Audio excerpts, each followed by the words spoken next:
અને સાથે મુખવાસ પણ હોય. અમારા આમંત્રિત મહેમાન અને એમને સન્માન કરવા માટે હું યારો ના યાર એવા અમારા ચંદ્રેશભાઈ ધોળકિયા હરેક સમયે હરેકની સાથે જ હોય અને એને સ્પષ્ટ ના પાડી હતી કે મારું તો ક્યાં નામ લેતા નહીં. આવી ગયા છે, મારી નજરમાંથી કોઈ બચે નહીં. એમને કહીશ કે ચંદ્રેશભાઈ આવો અને અલ્તાફભાઈ નું સન્માન કરો. તમે આવો અને અલ્તાફભાઈ ને પુષ્પગુચ્છ સન્માન કરો. એને સ્પષ્ટ ના પાડી દો કે રિયાઝ ક્યાંય મને લેતો નહીં, ક્યાંય નામ લેતો નહીં. પણ હર હંમેશ સેવાકીય પ્રવૃત્તિ હોય કે કોઈ પણ કાર્યક્રમ હોય એમાં ચંદ્રેશભાઈ હોય ને હોય. મધુવન ગોલ્ડ નું તમને દેખાય. જોરદાર તાળીઓ સાથે અલ્તાફભાઈ નું એવું સન્માન થઈ રહ્યું છે અને સન્માન કરી રહ્યા છે એવા અમારા મિત્ર ચંદ્રેશભાઈ ધોળકિયા.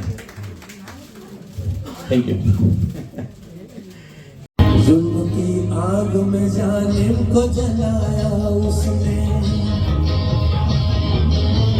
जुल्म की आग में जालिम को जलाया उसने, एक मजबूर का घर फिर से बसाया उसने, नाम लेता हुआ उसका जो सवाली आए, उसके दरबार से हरगिज़ न वो खाली जाए.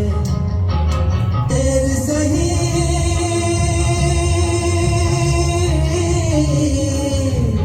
उसके घर देर सही नहीं अंधेर, मगर जाने पड़ती है किधर उसकी रहमत की नजर, उसकी रहमत की नजर.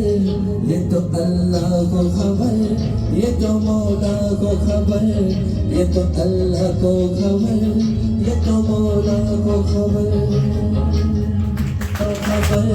ये तो अल्लाह को खबर, ये तो मौला को खबर.